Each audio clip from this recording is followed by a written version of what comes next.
This is the Saturday to Sunday Football Podcast. This is where it all counts. This is why we're here.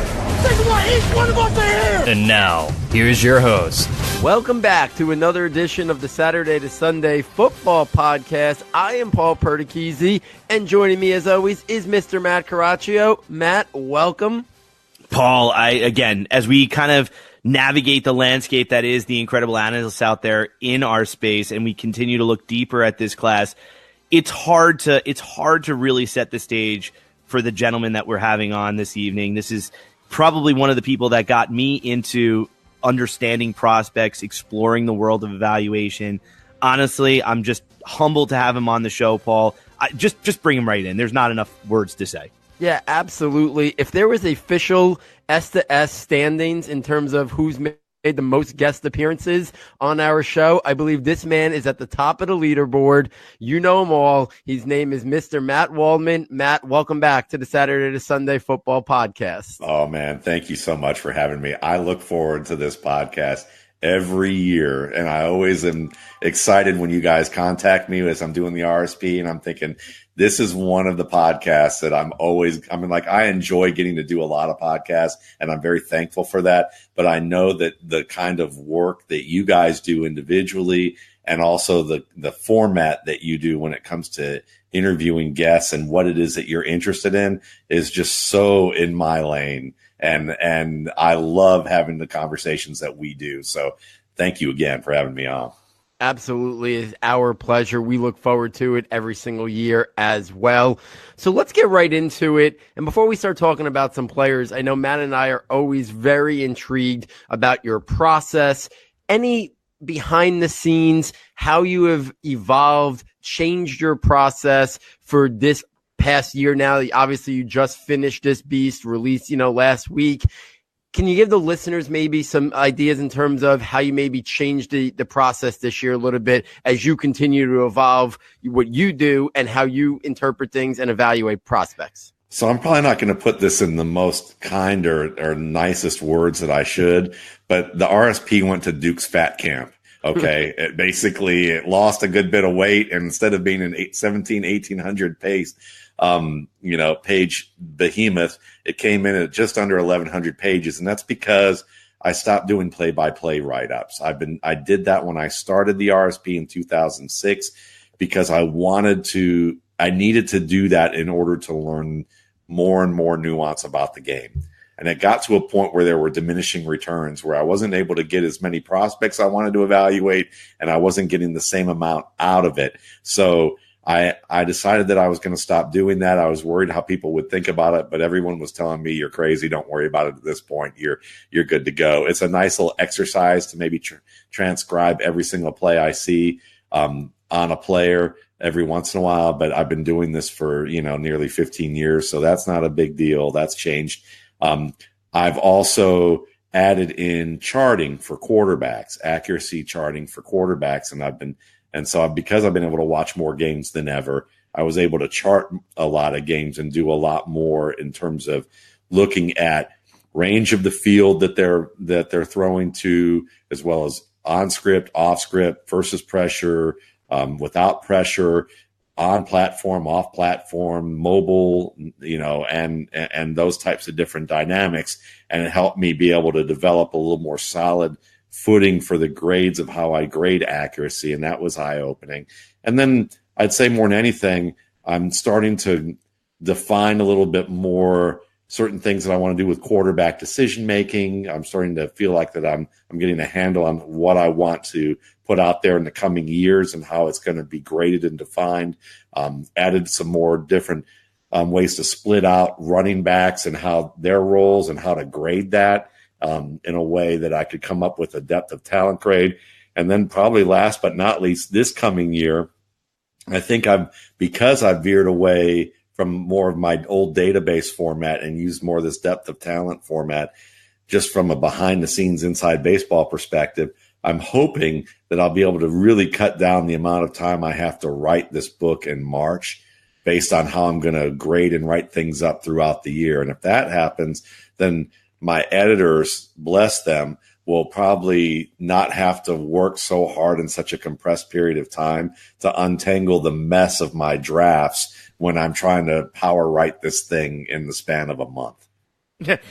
Well, I mean, I think I speak for everybody out there that I think taking it to Fat Camp, as you kind of put it, in no way, shape, or form is anything that I feel was necessary. I kind of echo the same things. We love everything that you put into it because I think it's the kind of display of the process that it connects us so much to the actual product itself. So that being said, though, I can completely understand where you're talking about streamlining the process. And it's something that, you know, as Paul and I are going through this kind of in the nascency of our own kind of world of understanding of this, it is really a big part of it. So as we kind of get into positional groups, and I know you talked about, you know, quarterbacks in particular and some of the elements that you were able to bring to the table, maybe if we could we maybe start out with wide receivers tonight? And I was wondering, I mean, and I thought like maybe if you wouldn't mind, like, would you mind starting out first by taking us through, was there anything different this year about wide receivers that we should know about in terms of the process that you followed? And then you have to talk about Hakeem Butler, because it's obviously widely known that you've been very kind of on top of him being your highest ever graded. And that, to me, when knowing your background, knowing the extent and time you've spent doing evaluation over a number of years, that's pretty high praise. So I was wondering if you can dig into that prospect in particular, and then we could kind of dig into the weeds and maybe find some guys that deserve a vaunted, heralded call, but haven't necessarily gotten it throughout this process as well. I hear you. Certainly in terms of the process, not much has changed this year, but there are notes that I've been kind of looking at over the years that I see where that can change on the horizon. So for me, some of the tracking things I want to look at are better or more accurate tracking for types of missed targets, whether it was a pinpoint pass and dropped, whether it was pinpoint and dropped after contact, whether it was a generally accurate throw where they had to make an effort to catch, but it was deemed catchable, and whether it was defended, and talk about how the passes were defended. And then maybe I could track more of that data down the line. So those were things that I thought that might be kind of interesting. And then maybe even separate. I have separation as a skill category, and maybe break that down into ranges of the field so that I'm not just looking at deep separation, but also maybe intermediate and vertical, the way that same thing I do with quarterbacks, so that we can pinpoint more like this guy. No, he's not a DK Metcalf deep threat who's going to be able to take the top off the defense and get behind a safety when he gets a free runway. But maybe he's a guy that, like Keenan Allen, if you're inside the 30, he's going to be money for you, and you're going to be able to target him up the sideline inside the 30 or inside the 25, because that's all the separation. He's going to be quick off the draw and get that kind of separation for you. So if I can kind of delineate that a little bit more, then that allows me to be able to give different categories of things in a way that now we're looking at these players with greater nuance, and they can be rated based on their roles a little bit more, and not based on this broad-based assumption that one receiver is one size fits all with all of this stuff, because we all know that's not true. And the problem is trying to figure out how to define that. So, and that's one of the things that I talked about with Hakeem Butler. So we can talk about that if you want. Well, yeah, no. And just as we get into Hakeem Butler, it's something that I've just been musing on just at the wide receiver position that I would love to just ask your professional opinion on. I wondered, and I posed this in the last podcast, I said something along the lines of, do you think sometimes we're a little too cavalier with slotting receivers as slot receivers, outside the number receivers? Do we get a little bit cavalier in that nature when we're doing some of our rankings without maybe fully understanding, or not fully understanding, but fully giving respect to the problems that they saw in college? Like, if all you did was play outside the numbers, that perception of the field and that way that you're seeing the field is going to be very different than the types of problems and the landscape of problems you're going to see when you're in the slot.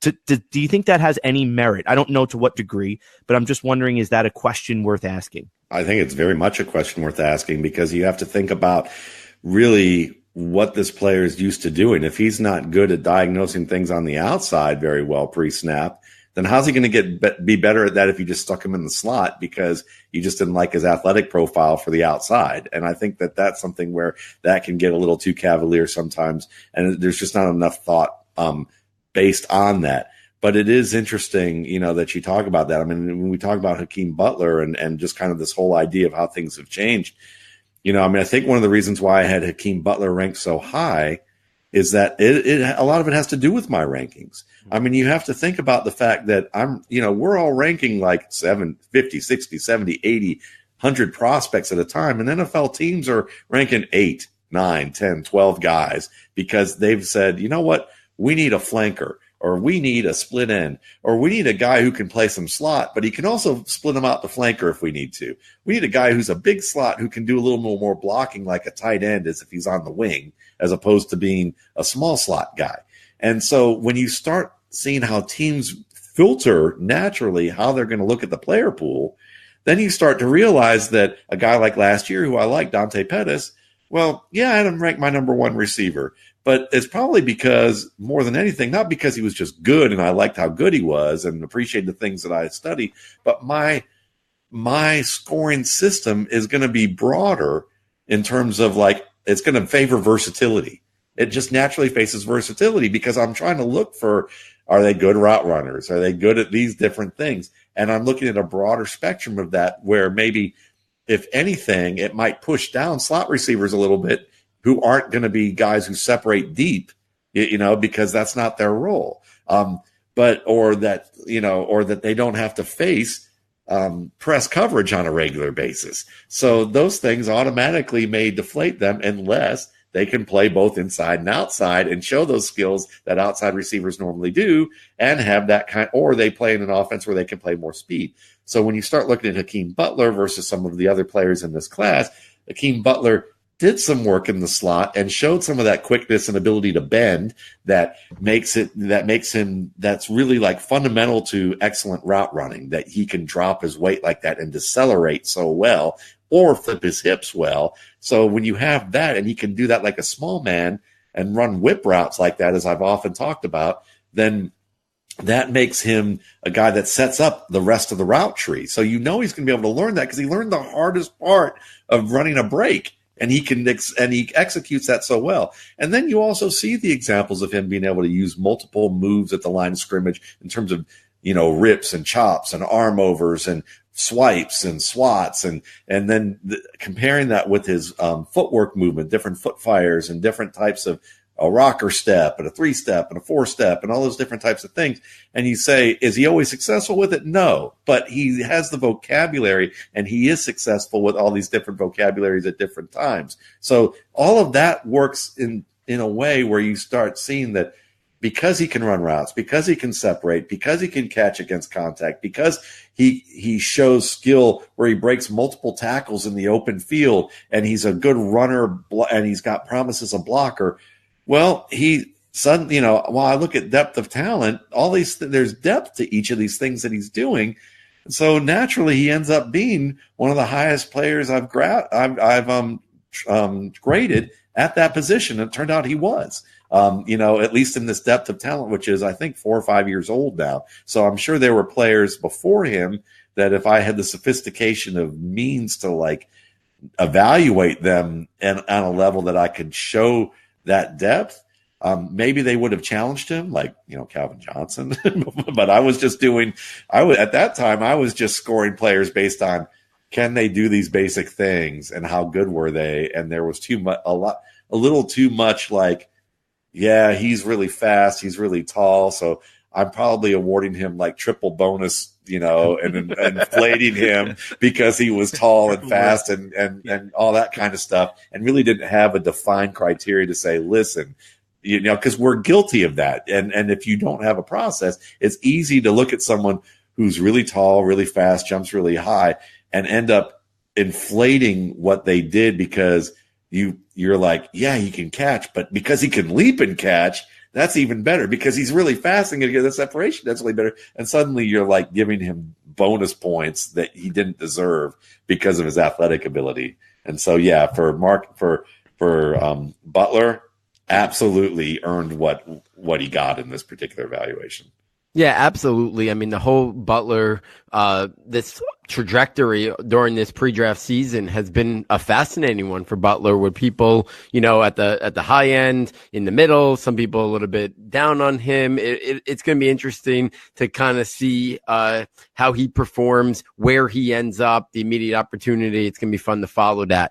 I want to transition to two prospects who I kind of feel like, one of them has been a little bit out of sight, out of mind, besides you bringing him up on occasion on your podcast or another podcast, and Matt and I talking about him. I feel like Stanley Morgan Jr. has been flying under the radar. Matt and I watched him last summer, and we both came away really impressed, offering that versatility to play the flanker position, to play inside, really good route runner. I thought one of the better route runners from last summer when we were watching him. Stunned when he wasn't at any of the All-Star games. I don't know if he was invited to any. That's always been a question that I've been wondering. And then also another guy who I really feel like has been just completely forgotten is Riley Ridley. And part of that is the metrics. People don't like him because he didn't, like you just talked about, run fast, jump high.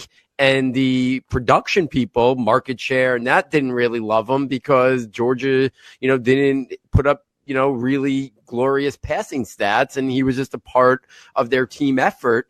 And he's going a little bit under the radar. And these are two guys that I know Matt and I like a lot. And we feel like they're not really getting their just due. Where do you stand on Riley Ridley and Stanley Morgan Jr.? Yeah, well, Riley Ridley's fun because, I mean, he's just outside my top 12, but not far away. And he earned a grade at the level of being literally a contributor or a rotational starter, someone who, if you put him in right now, he's going to produce for you in a certain role that plays to his strengths. And his strengths is route running, getting open, at the perimeter, inside, and he may not be the guy. We may not know how good he is at one-on-one 50-50 type of throws that he's going to be targeted as like a primary guy, but he's going to be able to find the open zone. He's going to run the timing routes in rhythm. He, just like Hakeem Butler, when you can take that one long drive step to set up your drop of your weight, and you can do it so efficiently the way Riley Ridley does, people who may study the numbers or study the production metrics, they may look at that and go, well, he just runs the same route. What's that going to tell us? What's that really going to tell us about that he runs the same route? Well, it's kind of like basically what you're saying is that he executes the hardest technique in the route tree that translates to pretty much every difficult route in the route tree, and he does it better than just about everybody else on this draft board. So that's a very important aspect of that. And you also see that he is quick enough.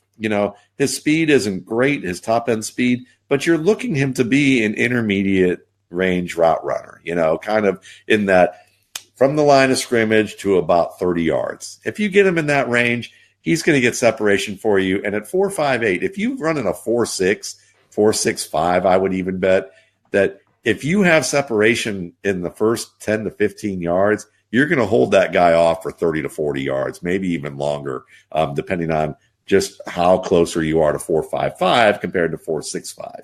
And he's at 4.58. So he's a guy that's going to hold a guy off for long enough there. Now, the difference is a quarterback going to be wanting to throw and target to him in tight coverage when he doesn't have deep separation? And the answer is probably not, unless they've developed a great deal of trust.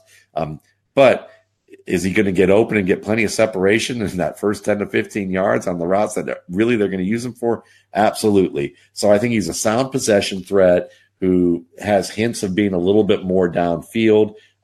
He kind of reminds me of guys like Robert Woods or Brandon Lloyd or Chad Johnson, who there's a little bit more like when they go into the air, especially Lloyd and Johnson, they kind of hang in the air a little bit. Whether that's an illusion or not, it just they kind of have that feel with their timing of being able to go up for the pass at the right moment. So it seems like that they've been up longer than the other guy when they've actually just leapt a little bit later, maybe, and continued to be on the trajectory upward when the other guy's going down.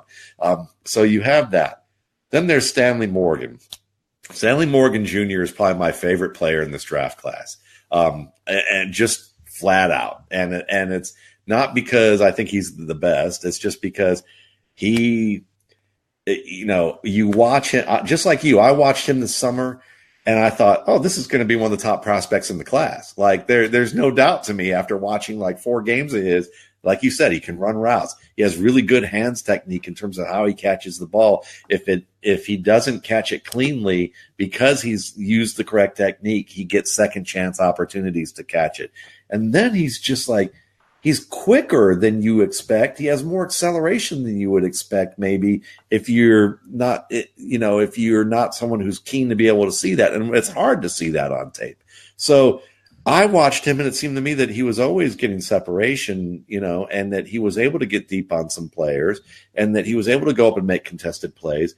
I love the physicality of his game. And when you watch him block, he gets into people early on in the game, and you can tell that they're not used to someone who's their size or even a little smaller, manhandling them, and they get angry. Like defenders get angry with him because he gets in there and plays with that effort so easily. And so when I looked at all that, he kind of reminds me of the classic AFC North wide receiver, the guy who, the old Hines Ward type, who or a Keenan McCardell who was going to be kind of gritty, who was going to be someone who could work the possession areas, but also could get deep with the help of play action or with a little deception, and occasionally just beat someone one-on-one. And so I really love that about his game, and I too was surprised that he didn't get any invites whatsoever.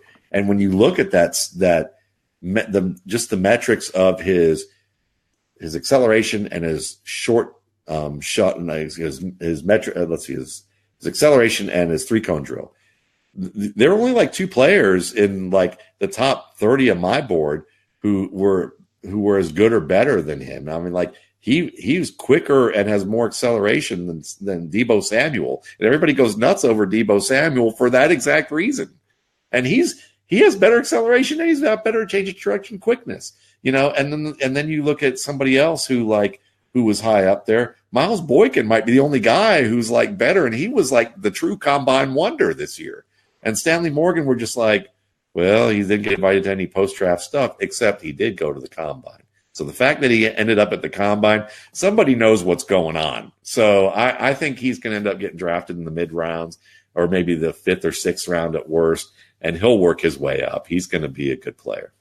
So let's ride that point if you could. Let's ride the whole point about Miles Boykin, because I heard you mention him. He was going to be the next guy off the tip of my tongue. Was Miles Boykin, I mean, he was a player that I can remember back when he was at Notre Dame. I think it was, I want to say it was his sophomore year. He popped. I mean, he's popped along the way, and he's popped along the way in the sense that throughout games that we've seen him in, he has made contested catches. He has made those situations where, along the sideline, body control, everything that you want to see from a big 6'4", kind of 220-pound receiver. He did a lot of that at Notre Dame. I mean, I would be lying if I say I wasn't caught off guard by his athletic testing, at least in terms of what I saw at the combine. And when you put that all together in terms of the player and who he is on the field, how did you feel about him, Matt? What did you think about Miles Boykin? Because he certainly was, I don't want to say he came out of nowhere, but he definitely kind of played peekaboo with everybody here, because he certainly wasn't the guy that we were all clamoring for in the summer. Yes. And I think that part of that is I know when I watched him, he was in my top 5 all year. And I don't, post my rankings that way because I anticipate that with the athletic testing, it's going to change dramatically. But I kept writing. I remember writing after every report that I did on him was like, if he shows the speed and quickness and acceleration that it looks like he might have, if he, and that's the hard thing to tell. Is he a possession receiver, or is he actually as quick as he looks for being a big man? I just can't tell. That's hard thing to tell. And then when he just blew the doors off the combine the way that he did, and then you go back and look at the tape a little bit more, you go, you know what? Yeah, he's getting deep on people. These routes that he's break, that it explains his ability to break back to the ball and run these comebacks the way he does, or the curl routes that he does, or make the first man miss in the open field as easily as he does with just one cut, and when you start to look at it from that standpoint, you realize, yeah, this guy's the real deal, because he's technically sound, he's physical, he has upside in terms of learning more techniques. He has the good route running techniques down, similar to like Riley Ridley, not as good as that, but certainly for a 220-pound man at 6'4", to be able to make the drive step and drop his weight and come back to the ball as quickly as he does against tight coverage, not guys who were scared, out of their mind to play him, to play way off of him. That also was a nice thing. And so you start to look at all of that and you think to yourself, what if he had a really good quarterback? What if he had a really strong quarterback, like who was an NFL draft prospect throwing to him? He might have been like people would talk to him as maybe he was the top guy on the board. Is it DK Metcalf or Miles Boykin, as opposed to what we're hearing, what we've been hearing in most outlets? Yeah, I mean, it's been interesting. Boykin is one of those guys who I remember Matt telling me about him years ago that, Notre Dame has this guy and then, you kind of just sometimes watch these guys and, the quarterback play at Notre Dame did him no favors for quite some time. I don't think as Matt mentioned before, like he did some peekaboo for some people at the combine. And if he was playing at Oklahoma or he was playing in lots of other places, he wouldn't have been doing peekaboo. He would have been way more of a national known, person in terms of, everyone would have known who he was and what about his game really stood out. So he's another one of those guys. I'm fascinated to kind of see where he lands on draft night. I feel like he probably makes his way into the top 100. I mean, he's, like you said, going back to the simple terms, he's big, he's tall, he's fast, he can jump. So I find it hard to believe that doesn't get him drafted somewhere on night 2. So I think that's going to be fun to watch. So let's close out the wide receiver position before we transition to the next position with 2 really fascinating guys that we want to pick your brain on, because the first one is Parris Campbell and the second one is Jalen Hurd. Now, Parris Campbell is a fascinating because obviously blazing 40 time at the combine, 4.31.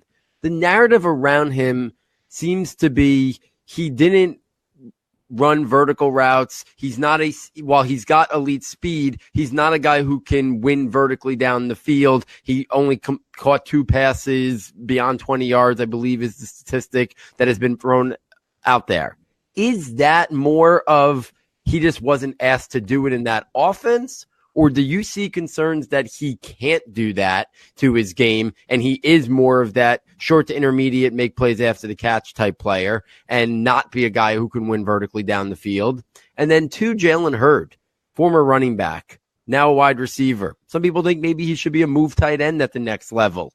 Thoughts on Jalen Hurd, maybe best position or role at the next level, and thoughts on Parris Campbell?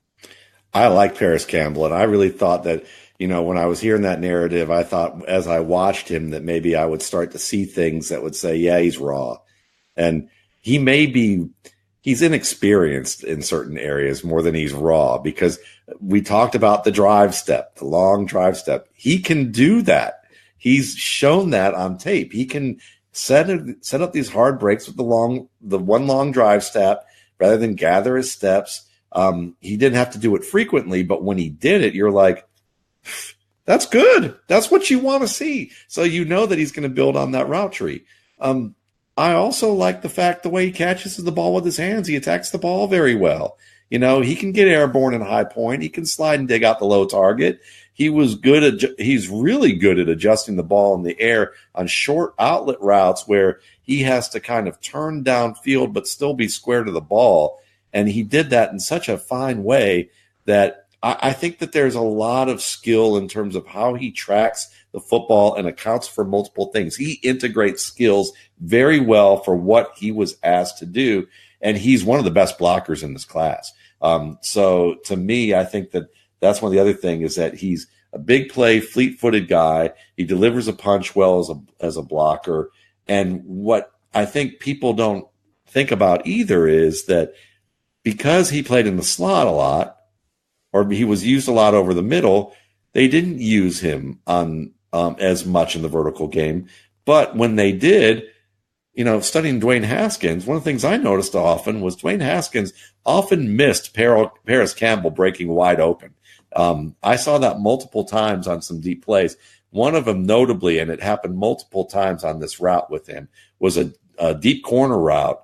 And there was one, it was like one of the early plays in the game in the Rose Bowl against Washington, where Campbell was wide open and the leverage for the safety was right there to be like, if you just see this and you just look it off, you have a touchdown to Parris Campbell if you just hit the broadside of his red barn of his jersey right there. And it just didn't happen. And he didn't even throw it. He didn't even see it. And that happened multiple times during the year. So I think that maybe Haskins had some trouble with certain types of identifications of where he had advantageous plays.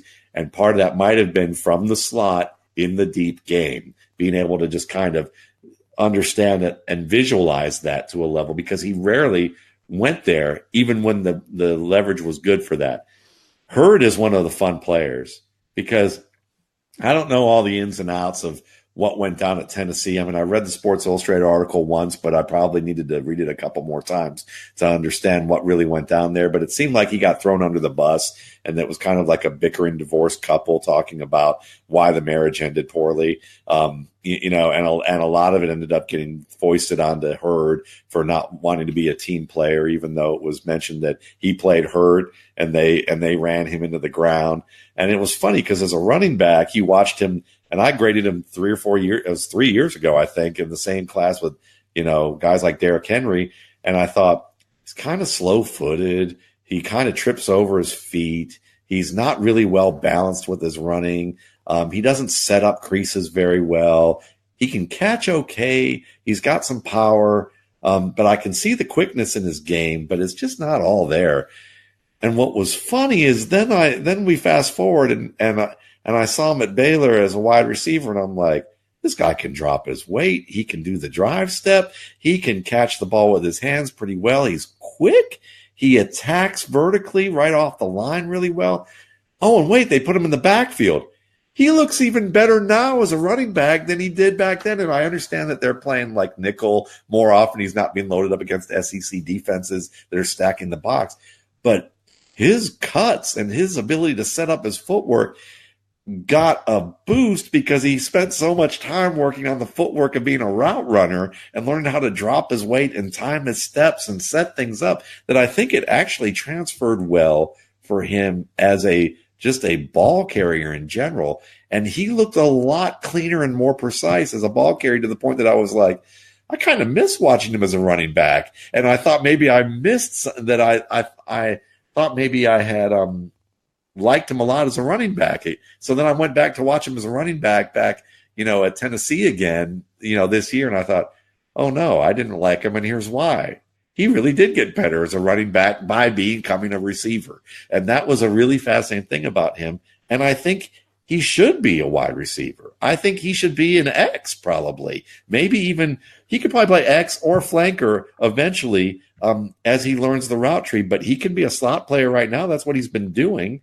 And you can use him as kind of a big slot in the way that Rashard Matthews in Tennessee was probably used. And you get more out of him because he's more dynamic as a runner, and you can even use him in short yardage on some gap plays and probably get away with it or run toss with him.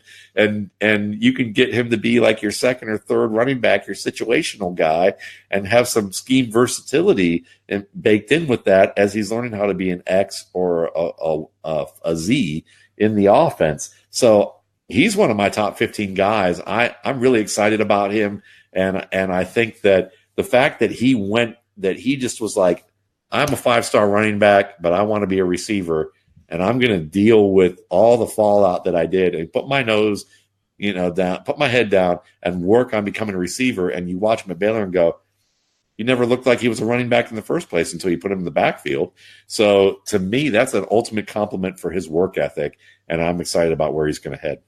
Well, I'm right there with you. I mean, this is something that I never got a chance to articulate to Paul today, and I was meaning to say it was I had a chance to go back and kind of watch some of Jalen Hurd, and I was really late to the party on him, to be honest with you. I mean, I saw him as a running back at Tennessee, and like you, I shared kind of a lukewarm kind of feeling for him at the position. There were definitely glimpses, but I remember going back to my notes that most of those glimpses came in the versatility to his game. There were times where he was used as a wide receiver, and I was like, wow, this guy can run routes. He captures the ball really well. He's good in space, but There are times when it's in the backfield, when he's running certain plays in between the tackles, that he just looks a little sluggish. It looks like we're not really connected correctly to the information that we need to make the moves that we need to make. We're kind of figuring it out. And that's fine. But to do it the way he was doing it, it didn't seem natural. It didn't seem like we were playing with it. It seemed like we were just kind of confused. But fast forward now to what he's done at Baylor, and I'm going to tell you honestly, and to everybody listening out there, I'm very much aligned with what Matt just said and things of that nature. He's a guy that's going to be making a charge up my board, because I do think that the NFL more than anything else is primed for a player like him, primed for a player with his unique capabilities where he does have that experience behind the tackles. I'm thinking, like you said, Rashad Matthews, I'm almost wondering if in the same play style of a Percy Harvin, only much bigger of a guy, where you can kind of use him in the backfield as a running back in certain formations, not have to go formational changes, can go out there, in a 2x1 set. You can go out there in 11 personnel, and you don't really need to go crazy, doing too much. You can actually go out there 4 wides, and you can actually have him kind of motion into the backfield, and he can be that guy for your team because he might be just skilled enough to pull it off. And that for me is just makes him a very interesting, if we're going to go with that whole problem solver thing, makes him very interesting in terms of solving problems. And I like that Percy Harvin comparison, because again, I appreciate comparisons that aren't always just about body type, and it's just about function and role and how they can do that. And because I think that's a little bit more accurate to where we're heading. And yeah, I mean, it's almost like Jalen Hurd is Percy Harvin, or he's Cordero Patterson who can run routes, and that's an even better thing right there. So. Yeah, so let me jump in there and let's transition this to some more pass catchers. But let's talk about this tight end class, because this tight end class is a really fun class. And I know Matt and I, a couple of years ago, we were like the class of Evan Ingram and OJ Howard and David Njoku. And we were like, wow, this might be the best class. We might do this for 20, 30 years, and this could be the best class we ever see. 3 first rounders. And then all of a sudden this class comes, and it's possible we get 3 first rounders again, and then a whole bunch more could still potentially go, on night 2 as well. So it's a really deep class, really fascinating. Let's start out with Noah Fant, because he's obviously the guy, went to the combine, obviously tested out as an elite athlete, better than even Evan Ingram a couple years ago, probably, the closest tight end profile to him, in terms of athletic ability, maybe Vernon Davis. We know what he does well. He's got great speed. He can attack the seam. He can get vertical. The questions that I think Matt and I have both kind of brought up with him this year is that his route refinement and his route tree in general, they're a little bit raw and unrefined, that we've often said, while he has the athletic ability of like an Evan Ingram, maybe his route understanding, his route refinement is a little bit more like David Njoku when Njoku first came out. And he's kind of like a blend of those guys in terms of athleticism and route running. And David Njoku didn't explode onto the scene. Some people are still waiting for him to kind of explode on the scene. And I remember the fantasy community was really frustrated by Seth DeValve playing so much that first year. And what you kind of heard and sensed was that it was Njoku really's understanding of maybe the routes and the scheme and stuff like that. Do you have some concerns about Noah Fant in terms of his immediate transitioning to the next level because of that route running and route understanding? Yeah, if the team's expecting a lot from him in those types of ways, it could turn out to be a Njoku type of situation. If they're more like, listen, we're going to use him like Evan Ingram and use him kind of like a wide receiver and ask him to run more from the slot and run angular routes that are just kind of more in the intermediate game and let him win by getting behind people, then I think or crossing routes or anything that just showcases his speed and quickness, then I think that this is one of those situations where he could still have a big year, but your analysis would be on the dot right, but everyone would be saying, well, see, he still produced really well.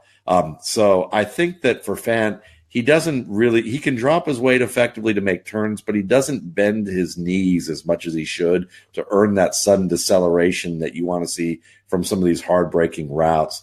And I think that that's one of the things that he's going to have to get better at. I have some issues more with his hands. I think he fights the ball a little bit. I think that there are times that he doesn't always use the correct hand position at the times that he should. And so while contact doesn't distract him and he can and make all the different types of catches, he does have some inconsistencies when it comes to making the catch. And sometimes he can be a little late when he gets his hands together to catch the ball, and you see him catching the back end of the ball a lot. And so I'd like to see him kind of shore that up because he's going to have more difficult targets coming in his near future. So he's a guy that might have some of that Cortland Suttonitis thing going on with him, where he struggles a little bit but still impresses people in camp. So he's not my, athletically though, you're right. I mean, O.J. Howard to me was probably, when you look across the board, was athletically freakish on the level almost like Vernon Davis was.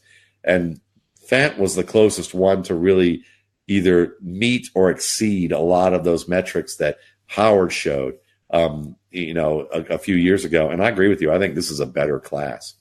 Yeah, I mean, it's a fascinating class. And I want to pivot that to a guy who maybe underwhelmed, I think is the right word in terms of his athletic testing.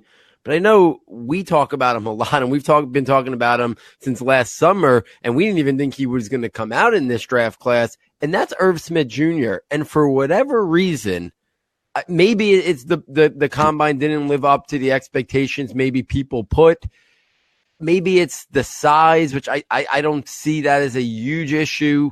But Irv Smith seems to be getting lost in the shuffle a little bit. And all of a sudden, the consensus, whether it's right or wrong, I personally think it's wrong, seems to think that he might not be a first-round pick anymore, that maybe he falls a little bit. We love his game. Where are you on Irv Smith Jr.? We love the route running. We see him make plays after the catch. We like a lot of components of his game, even more than a Noah Fant.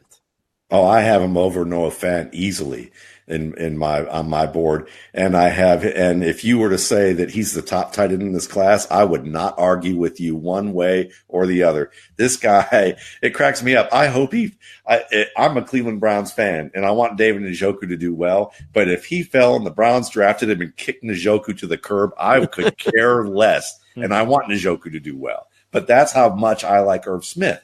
Because Irv Smith Jr., the things you have to understand, he's big enough. He's a move tight end, but he's going to play the wing. But it's not so much that. His technique is so rock solid in terms of he's so good at punching. He's so good at getting set at the angles he needs to set at as a blocker. He's so quick after his punch to be able to set his position and cut off defenders so he can cut off block. He can make drive blocks. He can go to the second level and help out. He can work from the wing. He's someone that, that can get hand position. He continues to work his hand position in there, and he delivers a good punch.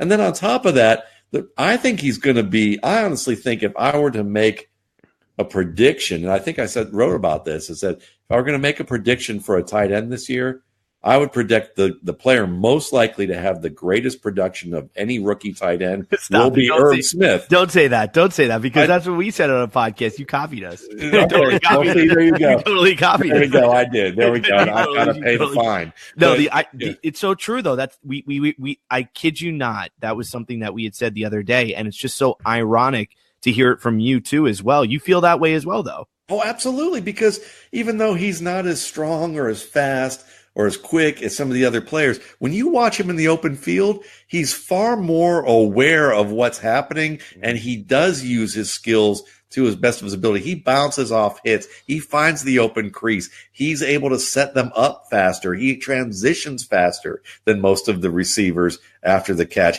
He's just not used a ton because, again, it's Alabama, and they do certain things where they used him, and he flashed all of that stuff, but it wasn't at the highest volume.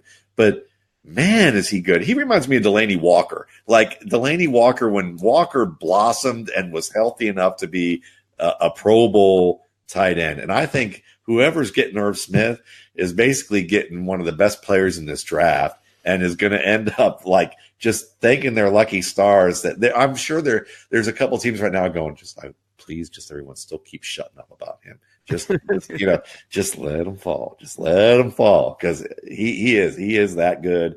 And he may not be a great blocker in the NFL, but he'll be good. He'll be good enough that he can play every down, and he's someone that will be helpful, and his receiving skills have been untapped to the degree that they can be used compared to what happened in Alabama. Yeah, absolutely. I know for me personally, and you just mentioned it, for me, he's a top 5 player in terms of offensive skill players in this class. And, Matt and I were fortunate enough probably about a month ago or maybe 5 weeks ago to be on the Dino Blueprint pod with Matt Williamson and Ryan McDowell. And we did one of those, really early 1-round dynasty rookie mock drafts. And Matt had the last pick in the first round and took Irv Smith. And I bet a lot of people who listened to that podcast were what a moron. What a moron. What an idiot. And Hockenson and Fant were on the board because the consensus, this was post-combine. So Fant blows up the combine. Hockenson checked off the athletic box and was still the guy. And Irv Smith's going the other way. And Matt's like, you know what? Pick 12 of them and end of round 1. Irv Smith Jr. And I'm sitting there thinking, I love it because it's different and unique, and we're not being prisoners to what we just saw at the combine, which nothing about the combine made me think any different about Irv Smith Jr. Did I think maybe he was going to be a little bit more athletic? Sure. But he's got the play speed on the field to do everything.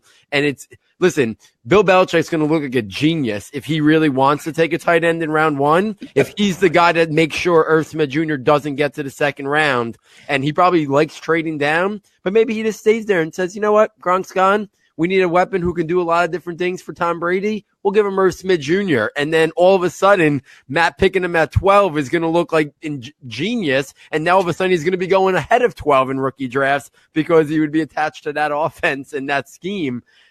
Really talented player. And what's funny is that another guy who really liked him in addition to us is Gene Clemens, who has done occasional work at Football Game Plan, and I've had him on the show.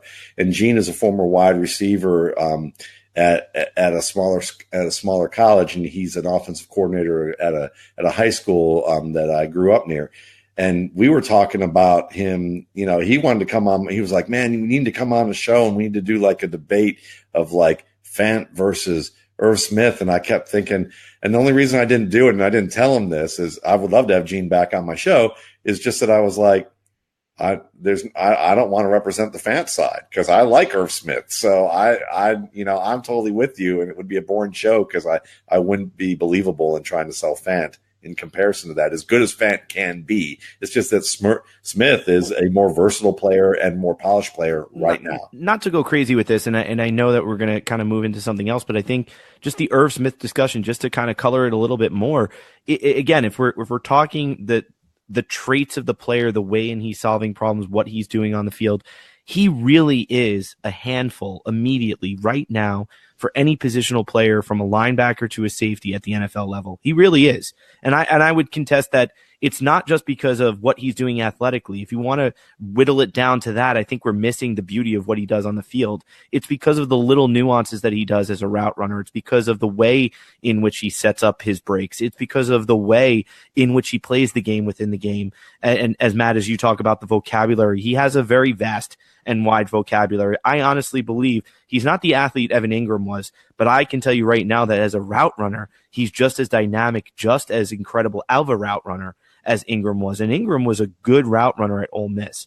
And he just didn't get used that much, very much to the same degree how Irv Smith wasn't. So I kind of have them in a very similar style and archetype, as you would put it, Matt, in my mind, because I do think they're immediately NFL ready in terms of production as a receiver. Yeah, I love it.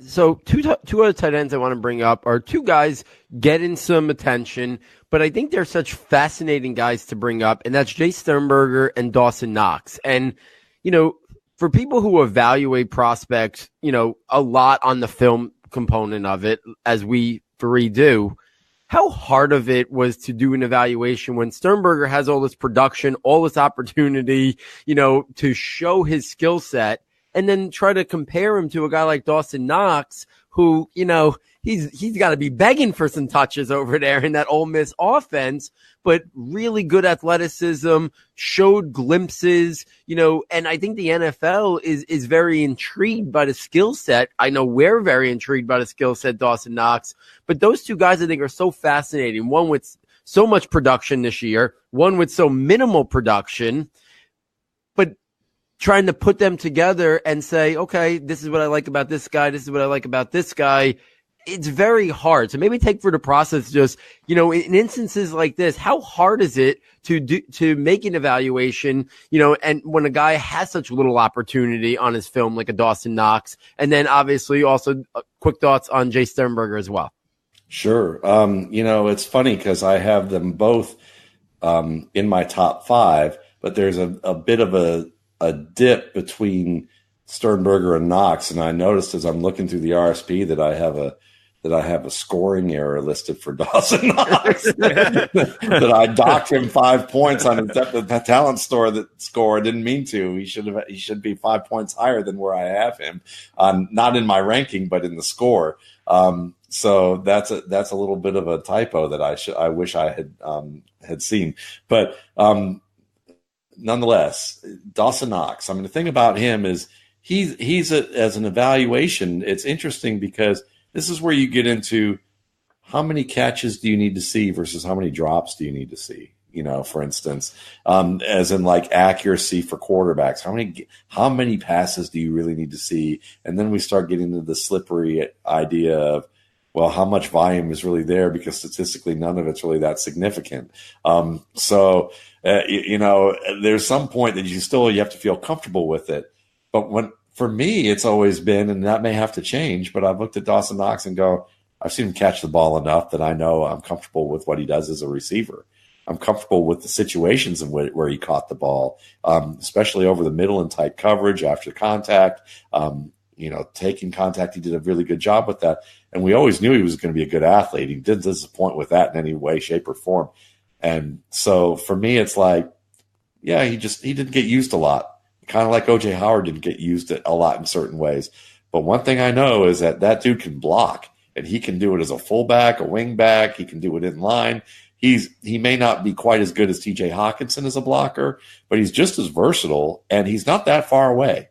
We may not have those glory tapes of him, pancaking defensive, Big Ten defensive ends, but at the same time, you see him being able to hold his own against some pretty good SEC defensive ends and outside linebackers, and that's pretty impressive in its own right. So I really like Dawson Knox, and I think some team's going to be looking really smart when they pick him up, as a discount bargain bin kind of value play in the middle rounds compared to, or even day 2, depending on how much they like him, compared to, the Hawkinsons, the Fants, and maybe even the Irv Smith. I think that he might not be as good as what some of their upside shows, but upside may never get there.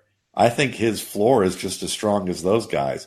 So I like him a lot. And then Sternberger, man, I think he can become a more effective blocker. I think he's already shown some pretty good things in terms of cutting off defenders. I think he can be a little late off the snap. I think he can be underhooked and turned to the ground in short yardage situations when he's facing a good run defender. And so he has little nuances he has to work on as a blocker. But you can tell that he's sudden enough as a mover that he can finish his first attack, reestablish his hands, get that second wave of good footwork going on there. So it makes him a good stock blocker. He reaches the second level fast. He delivers a punch. He's good with anchoring, and I think when he can add weight, he's going to even be harder to push around. And then we know he can make catches against contact, and he's a load to bring down. I mean, he's a little straight line-ish, at certain times as a runner, but he's like, come take a ride, the ride on the Sternberger bus, and he's going to be tough to bring down if you wrap him high. So I really like what he showed as a receiver. I know he's working with Drew Lieberman, the sideline hustle coach, who got who used to be with Rutgers as a assistant wide receiver coach, and he was working with guys like Juwan Winfrey of Colorado, but he also got hired by Sternberger's agent to work with him. And there's some wonderful tape out there on YouTube of him putting those guys through drills and kind of showing how critiquing them at the same time, and kind of, after the practice and going back over the tape and saying, and like sending the message like, Jake, when you watch this, know that what you're doing here is really good. You got a lot to work on in this particular area, but you're already grasping the basic concepts of what I need you to do to get these routes in order, in terms of how you set yourself up and foot fire and run from a balanced position so that you don't get jammed and knocked off balance. So both of those guys, again, if you're not looking for an instant starter, but Dawson Knox, I think, can be an instant starter. I just think Jace Sternberger has a little bit more upside, and why he may not be an instant starter is because of his blocking and certain aspects of his route running. And I'm not majorly so, but I'm kind of laughing and a little peeved that I'm looking at that I have Dawson Knox with a 73 depth of talent score grade when I meant to put 78 on there. But anyway, oh my God, we found an error on the 1,024 pages it is. It could happen. Yeah, we're going to find probably another 300 too. It has nothing to do with the editors either. It has to do with me. Well, listen, like we were saying earlier, this class is just so deep at the position. We would be remiss if we moved on to another position without at least kind of asking you for your favorites at the position. Are there players that we haven't mentioned, some sleepers, some guys that you just kind of have pegged for glory that just may not realize it year one, but maybe might be that year 2, year 3 kind of blossoming tight end that we're looking for? Because in reality, it is a hard position to immediately come out and contribute at. So, it's not unheard of, nor is I think unwarranted to kind of consider these players, all of them being maybe 2 years out. So, do you have those guys that you're just like earmarking for future success? Yeah, absolutely. And I know a lot of people feel like Foster Moreau is underrated and kind of in the same camp as Dawson Knox, and I agree with that. Kahale Warring is certainly an exciting player because of the fact that he can make those catches and turn his body, and you can see potential for him to be a physical blocker, but he's got work to do. But my favorite guy, and then I think I know how to pronounce his name right. Please let me know. Is it Alize or Alize Mack? As a receiver, he's fantastic. If he can get better in terms of how he moves and his balance, he could be intriguing.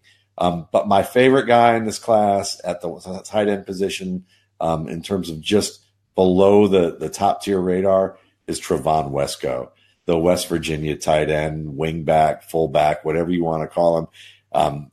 I've been kind of building that bandwagon for a while. He is a former quarterback who came in weighing about 200 pounds and wanted to play quarterback. I ended up having to go to junior college and added a ton of weight. He's like in the near 270s. And he turned into such a good blocker that Dana Holgorsen basically during the season was like, listen, we're going to I could devote a whole press conference to talking about how good of a blocker Trevon Wesco has become. He's literally an official part of our offensive line. We're not calling him a tight end who plays in line. He's literally another part of our offensive line, and you can see that. And he's aggressive. He can punch. He can turn. He can get to the second level, and he's quick. And that's what jumped out to me at the Senior Bowl. I was like, everyone was talking about Moreau, and it made sense. He earned that. But I'm watching Trevon Wesco run whip routes, just like I was raving about Hakeem Butler. And I'm watching him run whip routes and just like beat safeties. And they were like running off in the other direction because he could decelerate so quickly. I'm sitting there going, this is a big dude doing this. And while he doesn't have great long speed, he's going to be that guy who can stretch that intermediate seam just enough, and be able to make the catch. And he's rugged, and he's so fluid after the catch. He can not hurdle people, but kind of jump over reaches and wraps, and he's going to take you for a ride or drop the pads and run over you. I just love the physicality and versatility of his game, and he is a better receiver than people realize.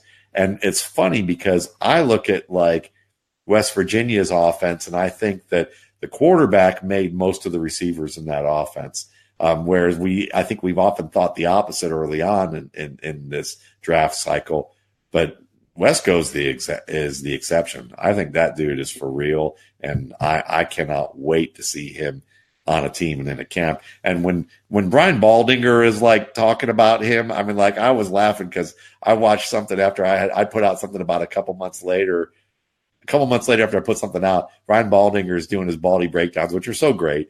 And he was talking about Wesco, and he was like, listen, I got to get this guy on my team any way, shape, or form as possible. And I was like, yeah, I like that. I'm with you. I'm right there with you. I mean, Wesco really seems like a guy, and listen, I have disagreed with a lot of Giants general manager Dave Gettleman's moves, but he really does seem like a guy that when Gettleman just sits down and watches film, that old school nasty approach. Giants have 8 picks on day 3. They are all about 2 tight end sets right now, especially I think they're going to run a lot more than this year with Odell, not on the team. I think they're going to ask Evan Ingram to be much more in the receiving component. Red Ellison's a guy who's making a lot of money, who maybe could be a cap casualty, either this year before the season starts or definitely maybe after one more year. With 8 picks on day 3, Wesco would be a guy that makes a lot of sense for the Giants, that they want to be a power running football team. They're one of the few teams left that use a fullback. They could even ask Wesco to do some of that stuff. He really makes a lot of sense. I think they have 2 picks in the 4th, 3 in the 5th, a pick in the 6th, 2 in the 7th.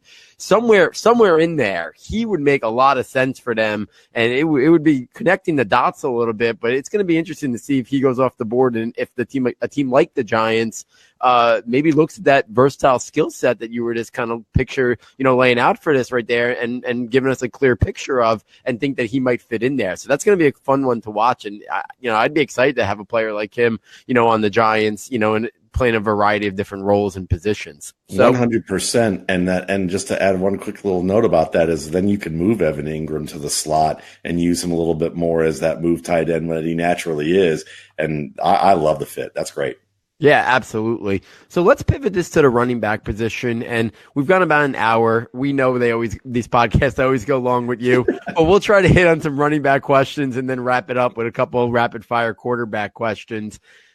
I've heard you on other podcasts mention, I believe the terminology is the running back position was as challenging an eval position, and it was almost like a landmine, I think you said, to try to evaluate. Can you expand upon that a little bit on why it was such a difficult challenge? And then I'll just take it to the consensus running back, which is Josh Jacobs. And more so, how does he kind of, and not like in a ranking standpoint, how does he kind of compare to the running backs from the previous classes? And maybe we'll keep Saquon Barkley out of the conversation, but do you see his skill set on a level of whether it's, pick a running back, Joe Mixon, Christian McCaffrey, Dalvin Cook, Leonard Fournette, any of the other guys who've been the consensus top running backs over the last couple of years? Does he warrant being in that conversation? Those are all great questions. And I think the first thing is why this was a minefield for me was that the backs were often tightly graded together. There was very little separation between a lot of them, but they're so diverse in how they play and how they're built and how they express their game, and what types of roles that they might be used in, that you could take the 10th ranked player or the 9th ranked player and put him at the top of the board at the end of the year if he gets into the right situation.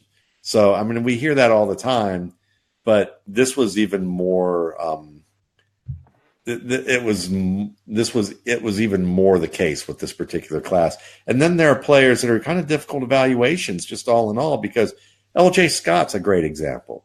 You look at him and he can catch the ball really well. He shows some great change of direction skill in terms of precision with his feet. He can run with power. I think he has good vision. And you think, but is he quick enough? Did I get enough chance to see if he's quick enough? Because if he is, he might be one of the top backs in his class. But I need more proof than what I saw. And then there's guys like, I don't know, Henderson. Darrell Henderson, to me, when I grade just running backs according to like the versatility of what a feature back all has to do, he's not in my top 10. But if I grade by guys who can operate in space, are going to predominantly work in space, who are going to catch the ball in the backfield, and are going to run certain types of plays, maybe to the edge, certain types of plays up the middle. He's the top back in this class for me in that realm. So, like, you can understand that if you put Darrell Henderson on a team that plays him to his strengths, he's the best rookie running back on the board.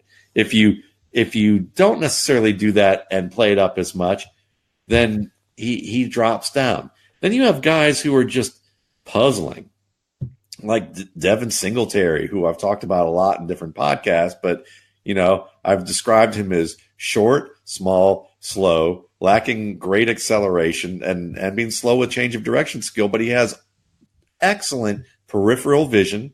He understands timing really well, how to set up defenders. He presses creases so deeply that he may actually gain an extra step when he's actually cutting back, because defenders lose him when he gets that tight to the line of scrimmage.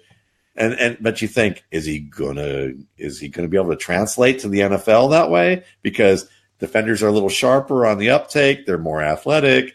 Even when he's playing Oklahoma compared to the worst NFL team is still going to be a step or a half step to a step or 2 steps quicker than what you see at Oklahoma right now, because there's still, the athleticism may be similar, but the potential the potential and the reality of what is actually translated to the field is different. So that was what was difficult about it. When I look at Josh Jacobs, if you're looking at, can he be like, you look at Joe Mixon, you say, well, Joe Mixon could easily be a top 3 back based on physical skills and some of the things that he flashes. Joshua Jacobs, you might look at him and say, well, he's not quite that fast, so maybe you can't imagine that kind of breakaway upside on a consistent basis is going to put him over the top and have those big yardage days like a Saquon Barkley or a Joe Mixon or a Todd Gurley or an Ezekiel Elliott. But Joshua Jacobs, to me, is a guy who year in, year out, as long as he stays healthy in fantasy terms, will probably be in the top 8 to 12 every year. And a down year will be like 15th. And when you look at it from that perspective, he belongs every bit as much as any of these other backs that you just mentioned to say he's in their tier. He just happens to be in the lower end because maybe his upside's capped a little bit, but he's versatile. Obviously, he's smart in terms of how he runs the football. He finds those solutions, and I think he has very good judgment with how to integrate down and distance with what's unfolding at the line of scrimmage and not make bad decisions. I think he tends to he'll take the minimal play or minimal gain opportunity over trying to do too much and lose yardage. And so I like him a lot, and I think he's very much deserving as being fitting in with some of the top names in previous classes, other than Saquon Barkley and you know who. Nick Chubb. Yeah. Well, no, I first of all, I agree with you 100%. And I think the things that you chimed in about, especially when it came to evaluating the class, I love the idea of talking about Darrell Henderson and talking about how really when you start kind of thinking about where he would fit in an offense and what actual problems the guy can solve very well, you begin to see this kind of almost this, not siloed, I don't want to say that, but you see a specialized version where some of these guys could be elite contributors in specific situations. And to that point, I think that's really what happens with a class like this, where you have players that can do some things excellent and other things I mean, then you're in that position where you're like, well, where do they fit in the grand scheme of things? And the reality is it's all going to depend on who takes them. So, I mean, it really kind of drills home that point. And I think that's an excellent way to kind of frame it. And that's why it kind of takes me to some of the other players that you mentioned that kind of came up to me. I love the discussion about, LJ Scott, and I would love to go into that a little bit more. But there's guys that jump out to me a little bit more that I know a lot of people have some varying perspectives about. So for what can you tell me, or how do you feel about players like, Alexander Madison and Bruce Anderson, players like that? And of course, the ever embroiled, enigmatic Elijah Holyfield, because there are sweeping, polar feelings about Elijah Holyfield throughout the evaluation community. And it would just be interesting because that group in and of itself has a lot of varying opinions throughout the space. So is there any way you can kind of bring some framework and understanding to those guys? Yeah, and it's funny because they're all actually very close together on my board. You basically mentioned 3 players who are 4 together on my board right now. So let's start with Alexander Mattison. I think that with Mattison, I see a very polished, refined runner who understands how, you can watch one play of his, and we've heard this before, and you often hear coaches who they say, I watched 3 plays of that guy and I turned off the tape and I offered him a scholarship. And you can say, how can that be? How can you do that? And there's a part of you, there's some validity to say you don't want to do that. You want to be methodical about what you do. But there are plays on Madison's tape where you can watch one play and see 12 different things that say that's an NFL running back. That's on one play, see 12 different things. I highlighted in the boiler room, actually. I think it was that many. It was either 10 to 12 things. And it's because he understands, like you say, finding solutions. He understands how to process blocking schemes quickly and make efficient decisions with his footwork so that he's not eating too much space up to change direction and get back downhill. He runs with great pad level. He looks like when he runs, he looks like he's leaning at like the right angle to be able to just drop the pads even a little more if he needs to get under, or he can just stay where he is at his lean and just knock somebody over and come over top of them. So he catches the ball well. He's good at those like Texas routes, those like angle routes. He's very good at that. Smart kid, plays with balance, and the balance also extends to his footing in bad conditions. So, he doesn't look much different even when he's playing in snow and ice than he does playing on a good field. And I was concerned about maybe how fast or quick he was because he reminded me of what I thought I saw in Jamal Williams at the Green Bay Packers running back, where I failed with Jamal Williams in assessing him is that I looked at his combine metrics, and he wasn't quite as quick as I thought he'd be. He didn't quite have the acceleration I thought he did. It was more between what I'd say the committee tier and the starter tier on my evaluation. And I gave him kind of a bump, projecting that he would get quicker, thinking that here's a worker, it's going to happen. What I failed to realize is that he already worked hard enough. He's already in great shape. He's pretty much maximized his physical ability. And that was the risk I took that blew up, because you see him and you go, yeah, he can carry the load for a team. If you put him in Seattle or you put him in Baltimore, he'd probably be a really good back for them because they want to pound the ball and he's going to be a volume type of player. And he's a versatile guy. But in Green Bay, where you only get so many opportunities before Aaron Rodgers decides, no, that's not how we're going to do this. I'm going to throw the ball, a whole lot, and I'm going to check out of running plays. And if you're not, breaking long distance runs, then, whatever, I can't help you. I'm trying to figure out this Mike McCarthy offense to figure out to do something good with it. Or whatever the he said, she said thing has been with, the Tyler Dunn article with all of what gone on. And that was an excellent article. But, the thing with Madison that I really like about him is that he's a smart guy. He plays smart. He plays refined. So that's good. Then you look at a guy like, after that, Bruce Anderson. I've always liked Bruce Anderson. Very good ball security, which is very consistent. I think he's not unbelievably powerful. He's not unbelievably fast. He's quick enough. He does everything well enough, I think, to be a high-end contributor, if not a starter in the league. What he does great is catch the football and run routes. Man, if he didn't get dinged up at the Senior Bowl, I think we would have been talking about him all week for how uncoverable he was in these one-on-one drills, just against linebackers and safeties. And I think I mentioned this one other place, but it just is important to underscore. When you're dominating that well, that the only way a defender, in practice is like, I'm not going to let this happen to me.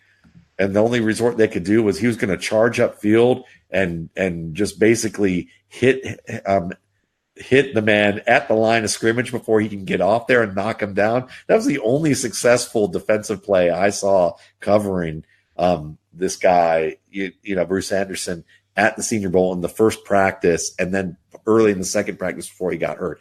Very natural pass catcher, very good at adjusting to the ball in the ways that even Parris Campbell I highlighted. He does some of that. He's a special teams guy. I think he's someone that could probably be versatile enough to play in a single back system and still be able to play outside zone, inside zone. I think that he can do some gap plays for you. He's just athletic enough. And I think he can carry the load. I don't know if he's going to be asked to, but I think that he'll get a chance to prove that he's a really good player. So I think that he is worth considering as a starter in that way. And then Elijah Holyfield. Listen, I've described him as Travis Henry in the sense that Travis Henry was always good enough to start for a team, but no team wanted to pay him big time money. Maybe he's the modern day CJ Anderson in that respect. That he's good enough to play, good enough to produce, and every team's like, we don't really want to pay this guy money because he's not fast enough. He doesn't bring that flash to the game to be that every down threat that's gonna put the fear in the defenses in a way that they have to change their coverage in order to play us. But man, when you put him in the game, he's going to get the hard yards for you. He's versatile enough to catch the ball. He's quick enough. He's absolutely quick enough. You watch him take the short corners against SEC defenders, and when you can take the short corner on a play, that shows you have the acceleration, not the long corner. Long corner is more like acceleration plus some of that long speed that kicks in if you can hold that acceleration. But the short corner is the one where it's like you have that 20-yard acceleration skill, and he does have that, and he is rugged. The only thing that's the kind of funny thing to me about Elijah Holyfield, because I was a big fan of Evander Holyfield, was that as a blocker, he has to work on his uppercut.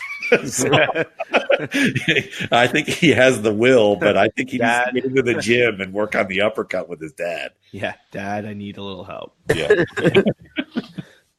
Yeah, fascinating discussion there with those prospects. There's so many other running backs that we can bring up and talk about, but I do want to pivot to quarterbacks to close the night, and a couple of questions at the quarterback position that I think are really fascinating to kind of expand upon.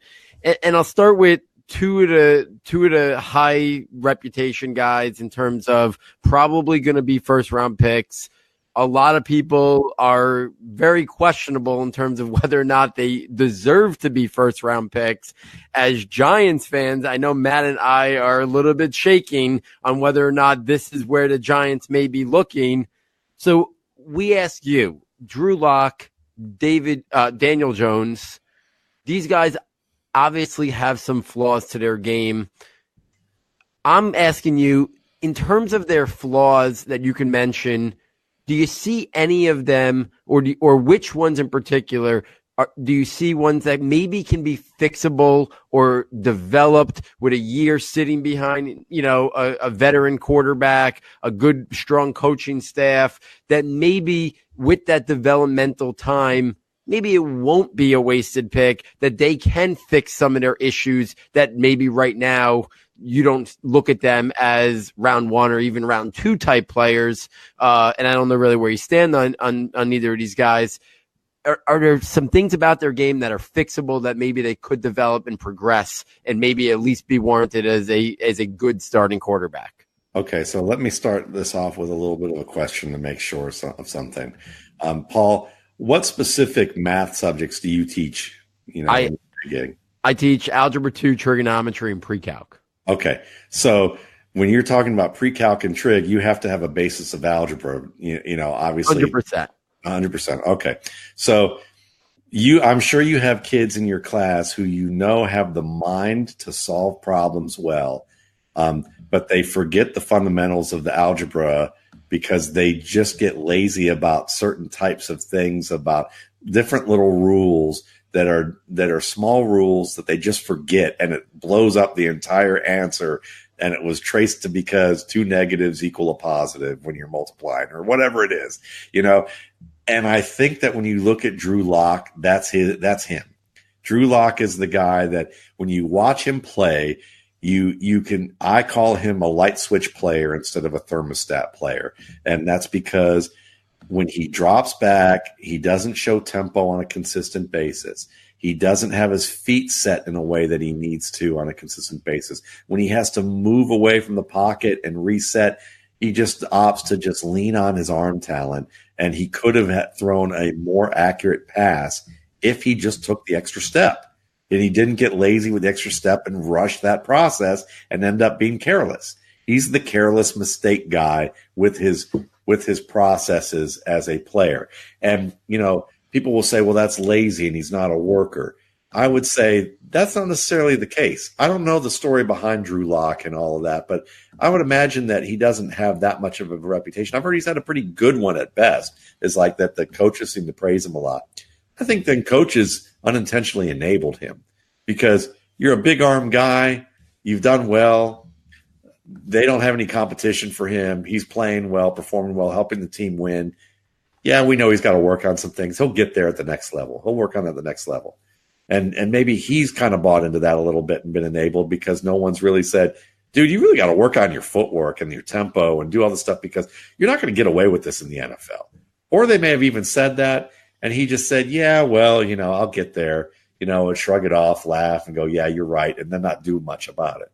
Because when you watch him against Alabamas and Floridas, and he's like, oh, I got to be on top of my game. Suddenly you see the tempo show up. Suddenly you see the footwork show up a little bit better in the early parts of the game until the offensive line falls apart. And now he's like, it's, now everything deteriorates because he's dealing with pressure all the time. But when he wasn't, you're looking at me going, wow, he's making those types of throws that project well the NFL. But then you see him play, another team that he may not be as on alert for.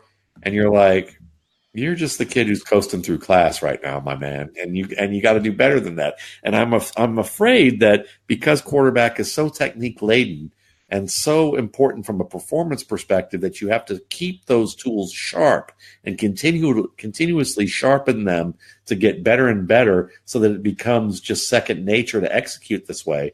That if you just think you can turn on the switch and start using your best technique, you're going to start overthinking things and slowing down your process, and you're not going to play all that well. So I think he has the most potential to improve of the two. And I think if the Giants get him, you get a little bit of hope there. If someone can, somehow get through to him that it's like, you're a good guy, you're not a bad kid for this, we're not telling you you're lazy, we're just telling you you're really going to have to focus on this. Do you get me? Do you understand why? Who do we have to have you meet with so that they can tell you that someone you admire who's like, I've been there like you. If I did this at your age, I would be much better. Matthew Stafford, Jay Cutler would be good examples of that. Maybe they could probably help him not in that way. Daniel Jones, I don't think Daniel Jones is going to ever get that much better than what he is. He's a tough guy. Man, is he good at taking punishment. He will keep coming back and trying to make those throws. He has a good enough arm. He has decent athletic ability. His footwork and tempo is always seeming to be lagging behind what he's doing and what he's reading. It's like he's just not in sync that way. Same way Jameis Winston has never really been in sync that way with his footwork to what he sees on the field. It's almost like his head's ahead of his body. And I think that sometimes that's the case with Daniel Jones. You see a lot of miscommunications with his wide receivers that I think some of them are on his wide receivers, but a lot of them are on him. I see him coming off reads too quickly, going to the next read too slowly, being in situations where he can't reset his feet well and throw an accurate ball, or that when he does have balance and he's throwing from a good stance, the ball's just slightly off target in ways that are achingly close but consistent in the vertical and deep areas of his game. So when I watch him, I just don't think conceptually he has it all together. And I feel like he's that old school approach to scouting quarterbacks, which is he's big, came from a good academic program. He's smart. He got coached up by a player who happened to have two outstanding pupils. And while he's a good coach and he's a very good football coach, in addition to a quarterback coach, we don't talk about all the players that didn't become NFL starters who worked with David Cutcliffe. and that's not to knock David Cutcliffe. It's just kind of put him in perspective a little bit. And so I think Daniel Jones is getting a little bit of a bump for things that don't matter as much as the fact that he doesn't process the game quick enough and he's not consistent with how he does it. So if I were a Giants fan, I would be disappointed if Daniel Jones got drafted in the first round by my team. If Drew Lock got drafted in the first round by my team, I'd be like, don't love it, but I'll live with it and have some hope. Yeah, listen, I think I'm right there with you as someone who's following the team. I can get behind what they could see with Locke, and I think you laid it out perfectly that there's things there that if you can get him to work on consistently, all those little nuanced details that you were talking about, and maybe sitting and watching Eli Manning for half a year, whole year, maybe he could fix those things. The Daniel Jones thing, I was going to follow it up with, what do you think the NFL sees? But you answered it all. That old approach, everything that you kind of laid out there is what it still seems to be is the mindset of why there seems to be this swarm around him now as, going a slam dunk top 15 or top 17 pick.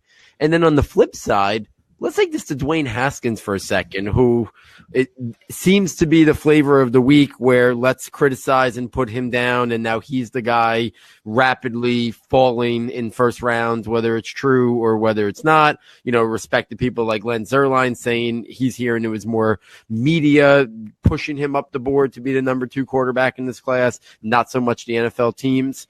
The two things that people continue to it seems to harp on Dwayne Haskins, and I'll take the experience and the amount of games out of it for a second. It's the mobility or lack thereof. And then it's this idea that, well, he has the arm talent. NFL teams, from what it sounds like, are worried that he can't push the ball vertically down the field. Is that component another one of those instances where he just wasn't asked to do it, so we're criticizing and saying it's a concern or a flaw? Or when you watched him, do you see some legitimate concerns that make you think he can't be a good vertical passer? And do you think the mobility is going to hinder him at the next level? Well, I watched 10 games and charted them. And, when you talk about, say, certain types of throws in the vertical range, I used next-gen stats to figure out what the threshold of accuracy was for each of the areas that I charted.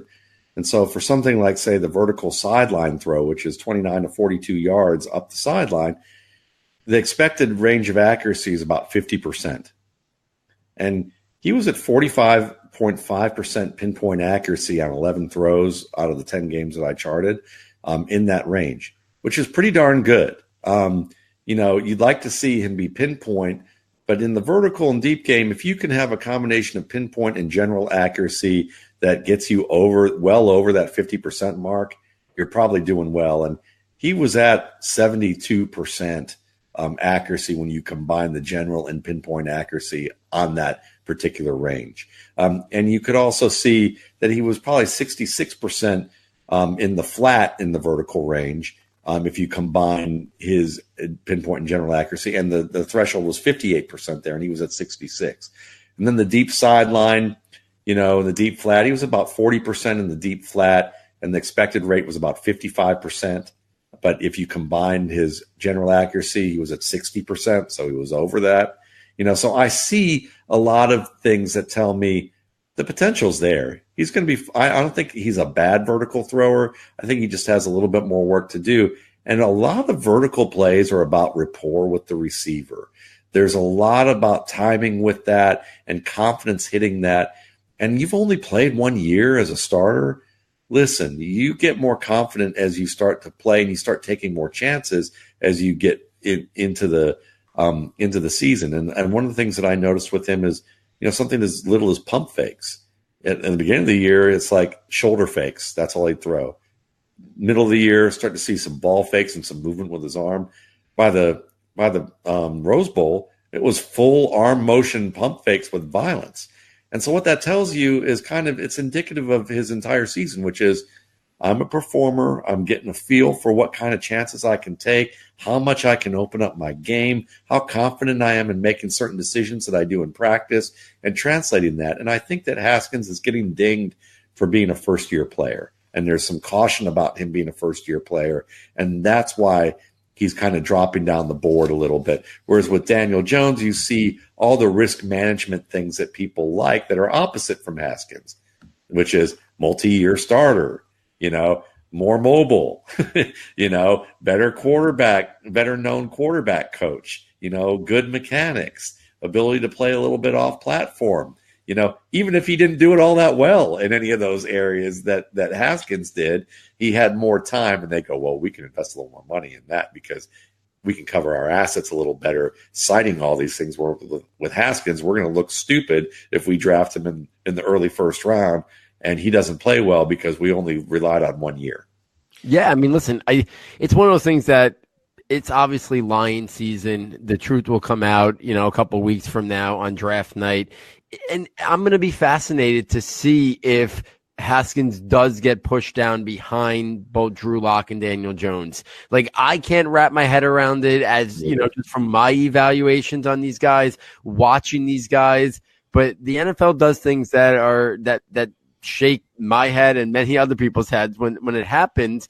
And this would be one that I'd be shaking my head. Like, as a Giants fan, I hope it's all a big smokescreen that they didn't want to have to trade up to 2 or 3 for him, and they're hoping to get him at 6, and they take him and be done with it. And that's what I would hope for as a Giants fan. If that was their plan, I'd much prefer that plan than the plan being Daniel Jones. So it's going to be interesting to see. Maybe all these teams talking negatively about him are teams that want him, but maybe not. And it's going to be a fascinating to see how it all plays out in a couple weeks.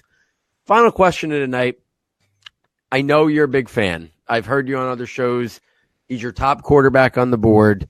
Will Grier out of West Virginia. I remember back last summer when Matt and I first started watching these guys and we did our positional shows in the summer. I remember telling Matt, I really like Will Grier. This is a guy who, Baker Mayfield kind of broke down some barriers last year in terms of, not being the prototype that we were so accustomed to being guys that would go early in the draft. And that Kyler Murray might completely blow it out of the water this year. But I remember watching Will Grier and I'm thinking to myself, if the NFL liked Baker Mayfield, I think they're going to like Will Grier. I'm not saying maybe he's going to go as high as Baker Mayfield, but I see some of that moxie, some of that bravado that Baker Mayfield, had. I saw that in Will Grier, the ability to kind of play off script or off structure, whatever you want to call it, when the play breaks down, keeping his head, up the field, looking to make the big play. I saw him being able to structure in the offense that they created for him at a very high level and get the ball out. And you mentioned it earlier in the podcast. I thought he was much more making his wide receivers look good than vice versa because, we didn't get the chance to talk about David Sills and Gary Jennings, but they're not two guys that Matt and I, have in the top 15 or top 20, I believe, at our wide receiver boards. So we were much more, and Will Grier was making them look good. My one thing about Will Grier was watching him play was sometimes him had to straddle the line between being good aggressive and not being reckless. And to me, that was the thing that was going to make me think that NFL teams are either going to view him as a first-round pick or day 2 pick. And I'm not sure where he's going to go. If there's a surprise quarterback taken at the end of round 1, I think it could be Will Grier.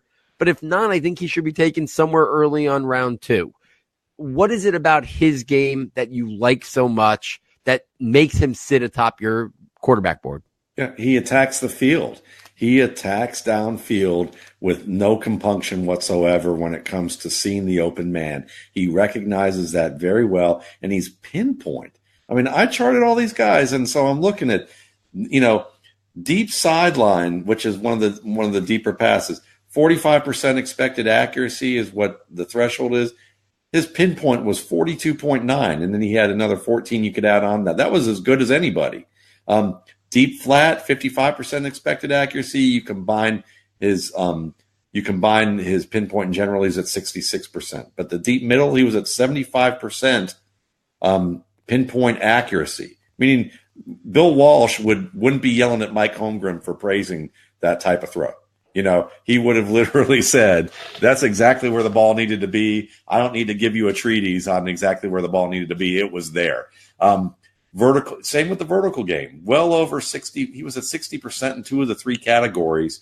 And he threw 20 vertical sideline passes in that 29 to 42 yard range in the games that I charted. And he was 60% pinpoint accuracy when the expected threshold was 50%. Opposite hash, 100% up the deep sideline on the 2 passes I saw. That's not many, but it's only 29% expected accuracy on opposite hash throws up the deep sideline. And then you could see things like where he had vertical sideline in that range, he was 60% accurate there with more passes. So you could see he was consistent with his accuracy across the board. He was every bit as accurate in the same tier as you would put Kyler Murray or Dwayne Haskins. And I thought he was better in terms of his deep accuracy. And he's skilled at being able to find off-platform situations and make throws where he needed to. Now, you're not going to see a huge sample size of that, but you still see the potential there for him to do it. And he does move around the pocket reasonably well. He knows when to throw the ball away a lot of times. He does sometimes get too invested in the plays like you mentioned, but he's someone that he brings that energy to his game because of the fact that he is aggressive, he finds solutions, and he does it in such a quick, confident manner that you can tell that his teammates respond to that confidence.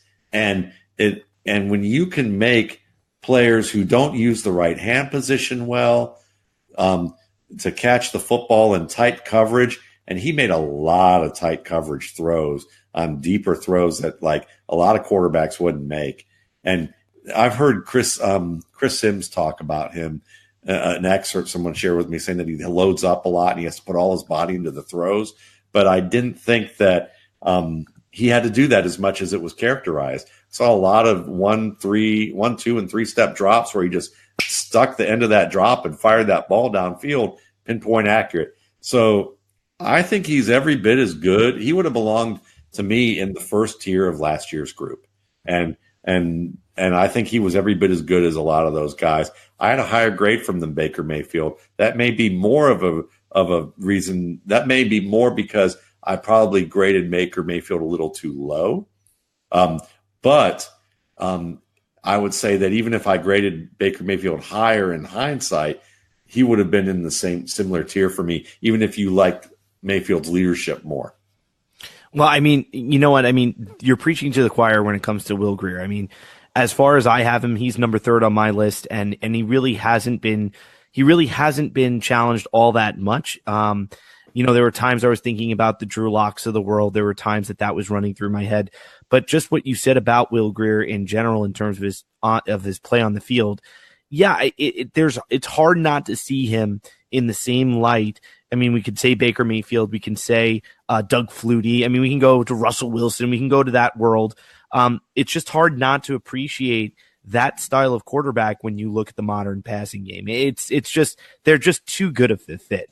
And I think Kyler Murray again is he'll blow the doors off the handles as we keep going forward. And I think Will Grier was a guy that I would have been excited with as a Giants fan. So, I mean, Matt, honestly, as always, I can't thank you enough for really being able to sit down with us and really take us through all of your players and just going through the processes, just going through the thought experiments that you have to work through in order to create a lot of the charts and things that you do to kind of put a framework and a context around these players.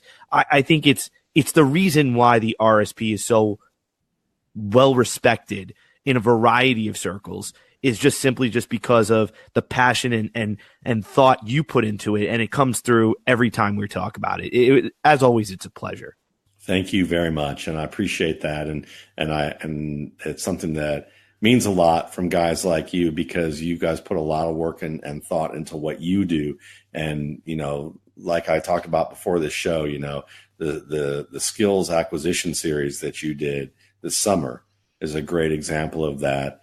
And, I learn a lot. I got a chance to learn a lot from listening to your guests. And so it's folks like you that when you appreciate something like that, it means a lot. And I appreciate those who are listening out there and who like for us diving deep like we did.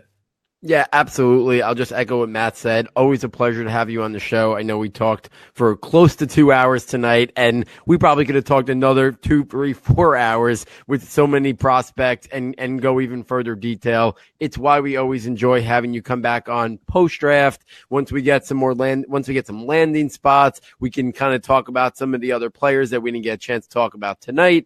We can kind of circle back to some of these guys to kind of see where they landed and what it could potentially mean for their transition to the next, the next phase of their career. So always appreciative of you coming on the show. Looking forward to hopefully getting you back sometime, after the draft as well, after you put out the post RSP. Definitely look forward to having you back as well. Thanks again, fellas. Matt, just let everybody know. I'm sure they know where they can find all your work, but just let everybody know if for some reason they don't purchase the RSP, where they can find that. Let them know about your podcast, the RSP videos, and all that stuff. Sure. My first and foremost publication that's been out. It's been out since I've been making one since 2006. And you get that post-draft guide along with the pre-draft publication. If you're a fantasy player, you may think, I'll wait till the post-draft. And it certainly has immediate value, but the pre-draft actually gives you a lot more meat about these players so that when you're looking at waiver wire trades, players who make different, end up getting bounced from one team to the other. And you hear people in, large in the national broadcast media go, who ever heard of this guy? Well, you can learn more about these players in depth from the pre-draft, and it gives you, I think, a more pure version of what these players can and can't do.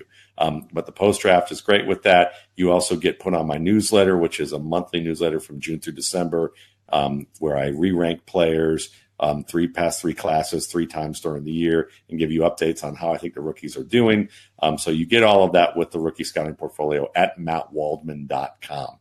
You can take a tour and see that. The RSP Film Room is on YouTube. That's the name of the channel. I have lots of great guests. I also do a lot of solo work now, just breaking down film ranging from 3 to 5 minute videos to hour-long deep dives into players. And then there is the RSP Cast, which is a new podcast. It's about 60 episodes in. It's a little less than a year old, and have a variety of great guests. Hopefully we'll have you guys on very soon. And I talk a lot about the craft of scouting, and that goes behind, understanding technique, concepts, and as well as how we grade players and how maybe the NFL grades players and what the differences are, as well as talking about the players in general and giving you some, sneak a peek thoughts about those guys.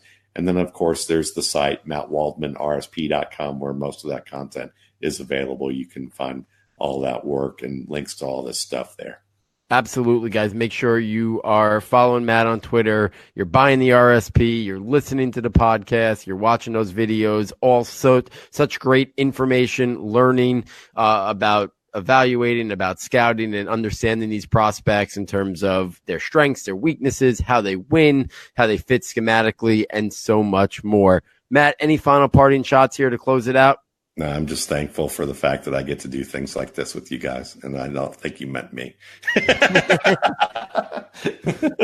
Other Matt, any final parting shots? Well, no. I'm just excited. I mean, there's a lot of things to be excited for as we get into this kind of tail end of the draft season. And really, there's a lot on the horizon. I mean, if you get a chance to just kind of kick back and watch some spring games, there's some really great football going on. And I think we hear from people all the time, what could you possibly learn from spring games? Actually, it's really some really well vetted and thorough reporting. That's what you can learn from spring games. You could literally not watch anything on the field, and you can listen to the reports because they're really well done.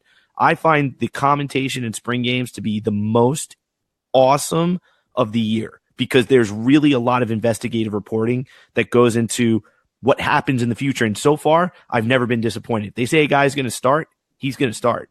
And I haven't really seen too much of that. So that it's awesome time to just be a fan again and just working and toiling away and finishing the freshman notebook, which is should be a gold standard by now. I should be having it platinumized because it's been taking so long to get out. So I appreciate everybody's patience on that. But it is an exciting time right now. Yeah, absolutely. I'll just echo what Matt just said there. Guys, if you like the work that Matt and I have been doing, please get over to our website, ssfootball.com. Click on that premium content tab. For $9.99, you get access to all 4 notebooks. The scouting notebook, over 100 player profiles, has been out since September, updated and edited daily. More players being added throughout the entire college football season.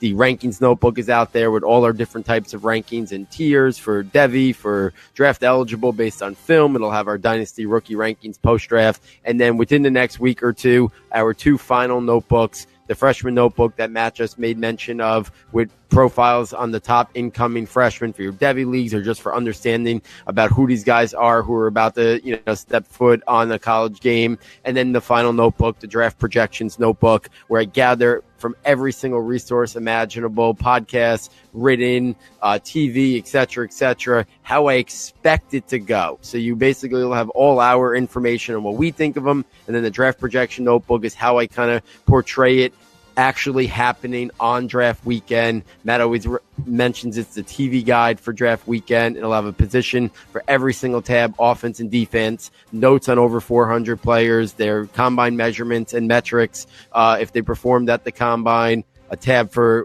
who I expect to go in the top 32, the top 100, and then my best guess at every single pick in the NFL draft as well. So you get all 4 for $9.99. It is the best way to support the show and to help us continue to grow. So on behalf of our special guest, Matt Waldman, on behalf of Matt, on behalf of our sound and tech engineer, David Nicano, and myself, thank you for joining us, and we look forward next time taking you from Saturday to Sunday.